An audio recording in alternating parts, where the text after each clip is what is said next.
Hello everyone. आज के इस वीडियो में हम लोग सीखने वाले हैं कि डेटा को ट्रांसमिट करते समय हमें कैसे सिक्योर प्रोवाइड करते हुए डेटा को सेंड करना है। ट्रांसमिशन में हमें कैसे सेंड करना है। ओके, तो पहले क्वेश्चंस को मैं पढ़ के समझा देता हूँ। A company wishes to transmit data to another server. Okay, एक डेटा है जिसको ट्रांसमिट करेगा कहाँ, कोई एक सर्वर पे, अनदर सर्वर पे। The data consist of number only. Okay, जो हमारा डेटा रहेगा वो सिर्फ नंबर ही रहेगा। To secure the data during transmission. Okay, हमें ट्रांसमिशन के दौरान डेटा को सिक्योर करना है। तो क्या प्लान करें? They plan to reverse the data during transmission. तो हमें प्लान करना है कि ट्रांसमिशन के समय हमें डेटा को रिवर्स रखना है। They plan to reverse data first, reverse the data first. Okay, तो अब कह रहा है कि write an algorithm to reverse the data first. हमें इसका एल्गोरिदम लिखना है। तो इनपुट जो यहाँ पे हमारा जो इनपुट फॉर्मेट रहेगा एन इंटीजर डेटा रहेगा। Okay, represent in the data to be transmitted. Output format भी हमारा क्या रहेगा? Print and integer representation the given data reverse form. Okay, आप क्वेश्चन शायद समझ गए होंगे। जैसे मैं यहाँ पे सिंपल सैंपल इनपुट बताता हूँ। 1 2 3 डेटा है, तो हमें क्या करना है? ट्रांसमिशन के दौरान उसे रिवर्स फॉर्म में भेजना है 3 2 1। यहाँ पे हमारा इनपुट है 4 5 6 7 8 9, तो हमें रिवर्स करके देना है 9 8 7 6 5 4। क्वेश्चन आप समझ गए हो तो पहले आप इसको सॉल्व करो खुद से। अगर आपसे सॉल्व हो जाती है तो अच्छी बात है, अगर नहीं सॉल्व होती है तो आप वीडियो को कंटिन्यू देखो। कंटिन्यू करने से पहले मैं आपको बताना चाहूँगा कि इस चैनल्स में मैं कई सारे ऐसे जावा से रिलेटेड बताता रहता हूँ, और इसके लिए मैंने एक प्लेलिस्ट बना रखा है, जावा बेसिक प्रोग्राम प्लेलिस्ट है। उसमें ऐसे कई सारे से आपको वीडियोस मिल जाएंगे जिससे आप प्रैक्टिस कर सकते हैं। और आप हमारे चैनल पे न्यू हैं तो प्लीज़ सब्सक्राइब कर लीजिएगा। अच्छा लगे तो लाइक कीजिएगा, अगर नहीं समझ में आता है तो कमेंट में मुझे बताइएगा कहाँ पे प्रॉब्लम है। सबसे पहले मैं क्या करूँगा कि एक स्कैनर नाम का ऑब्जेक्ट बनाऊँगा, और हमारा टारगेट रहेगा क्या?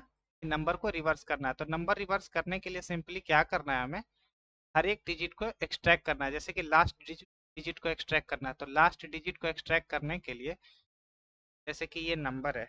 ओके, तो ये नंबर है। इस डिजिट को एक्सट्रैक्ट करने के लिए हमें क्या करना है? सिंपल मॉड से 10 से अगर मैं डिवाइड करूंगा तो हमारा 9 जो है आउटपुट निकल के आ जाएगा, ये वाला। ओके, तो इसे हम लोग लॉजिकली कैसे लिखेंगे? जो हमारा नंबर है मॉड 10, और जो नंबर आएगा, जैसे ये नंबर आएगा यहाँ n के फॉर्म में, ये सारे नंबर है। ओके, तो अभी मैंने 10 से इसको मॉड डिवाइड करा या मॉड्यूलो करा, तो ये 9 हमें रिटर्न करके दे देगा, ये लास्ट डिजिट। ओके, और वही मैं स्टोर कर रहा हूँ यहाँ पे 9 में। लेकिन हमें प्रोग्राम में ऐसे नहीं लिखना होता है, हमें कोई वेरिएबल लेना होता है, और इस वेरिएबल के अंदर असाइन हो जाएगा 9। ओके, मैं आपको पहले कोड लिख के दिखा देता हूँ, फिर आप अच्छे से समझ पाओगे। सबसे पहले मैं यूजर को मैसेज दे देता हूँ, नंबर।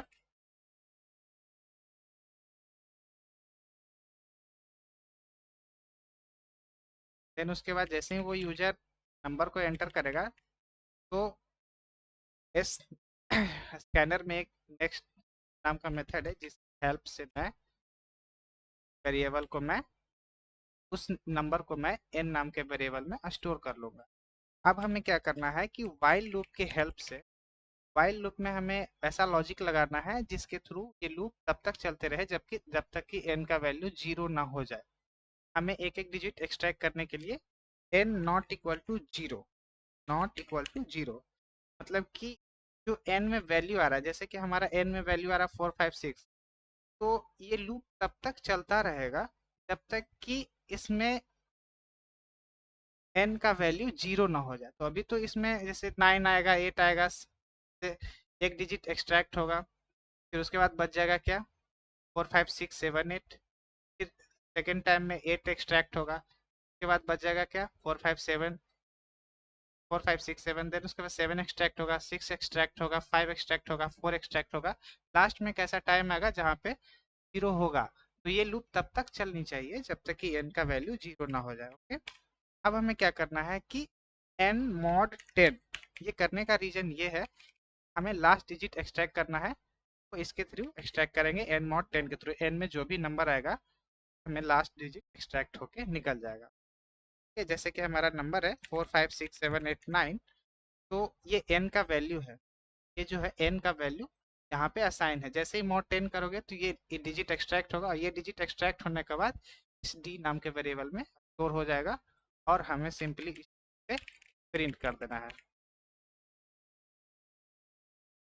ओके, और देन अभी हमारा यहाँ पे डी एरर आ रहा है क्योंकि हमने क्या करा है कि डी को यहाँ पे स्लाइस नहीं करा है। तो मैं यहाँ पे इंट डी रखा हूँ। देन अब क्या होगा कि डी तो हमारा एक्सट्रैक्ट हो गया, ये लास्ट डिजिट हमारा एक्सट्रैक्ट हो गया यहाँ पे। अब वापस हमें लूप में वापस ये लूप चलेगा, तो इस बार एन में जो वैल्यू आएगा ये डिजिट छोड़कर इतना आना चाहिए। कैसे आएगा? वो आएगा एन 10 एन डिवाइड 10, एंड वापस किस में स्टोर कर देना है? एन में ही। okay? बस जैसे इस एन का वैल्यू अपडेट हो जाएगा, तो इस बार जो अपडेट होगा वो इतना ही होगा। सेकेंड टाइम जब चलेगा तो और वापस ये एन का वैल्यू इसी में वापस आ जाएगा। ये कंडीशन चेक करेगा n not equal to 0, then ये कोड फिर से एग्जीक्यूट होगा। तब तक एग्जीक्यूट होगा जब तक कि एन का वैल्यू 0 नहीं हो जाता। ओके, और काम हमारा बन के रेडी हो चुका है, बन गया है। अब हमें क्या करना है, सिंपली टेस्ट करके देख लेना है। जावा एप्लीकेशन मैं नंबर डालता हूँ 1 2 3 3 2 1 आ रहा है। मैंने यहाँ पे प्रिंट एल लिखा है, जिस लाइन बाय लाइन आ रहा है। देन उसके बाद अब मैं रन करूँगा 45678 9, हमारा जो नंबर है रिवर्स हो चुका है। उम्मीद नहीं, थैंक यू सो मच।